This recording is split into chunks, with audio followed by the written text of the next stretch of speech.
अस्सलाम वालेकुम। आज के लेक्चर में आप सबको खुशामदीद। जैसे कि आप सबको पता है कि हमारा पावर बीआई का लेक्चर की सीरीज़ चल रही थी। इसके लास्ट लेक्चर में हम लोगों ने डिस्कस किया था कि पावर बीआई का जो मेन इंटरफ़ेस होता है, उसके बारे में हम लोगों ने डिस्कशन की थी।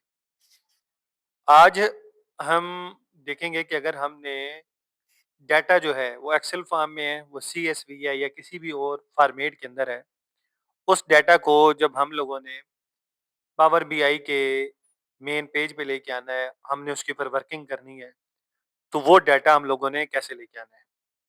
तो सबसे पहले तो हम लोगों ने ये पावर बीआई जो सॉफ्टवेयर है, वो हम लोगों ने इसको ओपन किया। उसके बाद हम लोग जाएँगे ब्लैंक रिपोर्ट में। अच्छा, जब ब्लैंक रिपोर्ट में जाएँगे, तो उसके बाद यहाँ पे आपके पास ये ऑप्शन आ रही है गेट डाटा।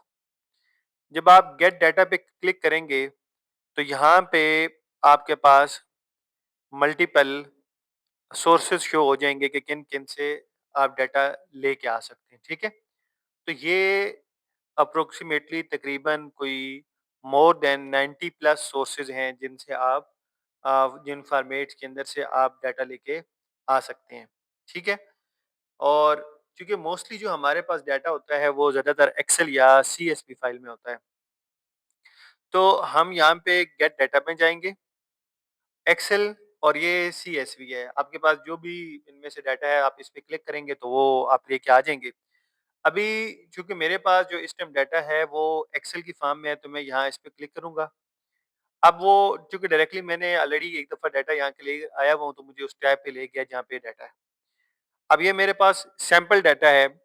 ये आप लोग अगर गूगल में सिंपल लिखेंगे ना power BI sample data for super stores तो ये आपको इज़िली ऑनलाइन अवेलेबल है। ये पावर बीआई की तरफ से जनरेटेड डाटा है, जिसके ऊपर आप प्रैक्टिस कर सकते हैं, डिफरेंट किस्म के टेस्ट या जो भी आपने विजुअलाइज़ेशन करनी है, तो वो आप इस सारे डाटा के ऊपर कर सकते हैं।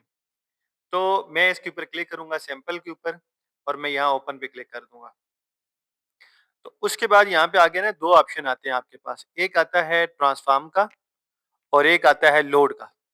लेकिन देखिए मैंने अभी इस पे क्लिक किया ना तो ये 4 टैब इस तरह ओपन हो गए हैं। अब इन 4 टैब्स का मतलब क्या है कि जो मैंने एक्सेल की शीट सेलेक्ट की है, उसके अंदर 4 शीट्स डिफरेंट बनी हुई हैं। उसके 4 डिफरेंट पेजेज़ हैं, शीट 1, शीट 2, शीट 3। अब यहाँ पे देखें मैं इस पे क्लिक करता हूँ, तो इस शीट के ऊपर जो रेलेवेंट डाटा है वो शो हो गया। मैं इस पे क्लिक करता हूँ, तो जो उस शीट का डाटा है वो शो हो गया। मैं शीट नंबर 3 पे क्लिक करता हूँ, तो जो उसका डाटा है वो मेरे पास शो हो जाएगा। ये आ गया।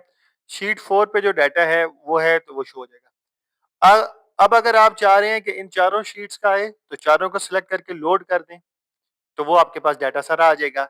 अगर आप चाह रहे हैं कि नहीं, सिर्फ़ एक शीट का आए, तो वो भी आपकी मर्ज़ी है, वो आ जाएगा। मैं यहाँ पे सिर्फ़ एक शीट का रैंडमली कर रहा हूँ, शीट 1 का।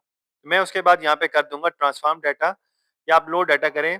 लोड करेंगे तो वो यहाँ पे सारा शो हो जाएगा। अभी चूँकि हमने वर्किंग नहीं करनी, तो फिलहाल सिर्फ़ हम इस ऑप्शन की तरफ जा रहे हैं ट्रांसफ़ॉर्म डाटा।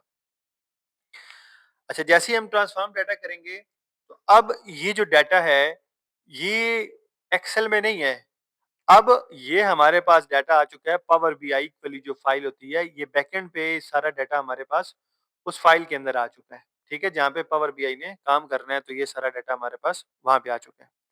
अब हम इसको मिनिमाइज़ करते हैं, तो यहाँ पे आप जब क्लिक करेंगे डाटा के ऊपर, ठीक है? अब यहाँ पे फिर आपने करना है अप्लाई चेंजेस। अभी देखें यहाँ पे डाटा हमारे पास शो नहीं हो रहा। जैसे ही मैं अप्लाई चेंजेस पे क्लिक करूँगा, तो जितने भी उस एक्सेल शीट के अंदर वेरिएबल्स थे वो सारे के सारे यहाँ पे शो होना शुरू हो जाएँगे। हम करेंगे अप्लाई चेंजेस।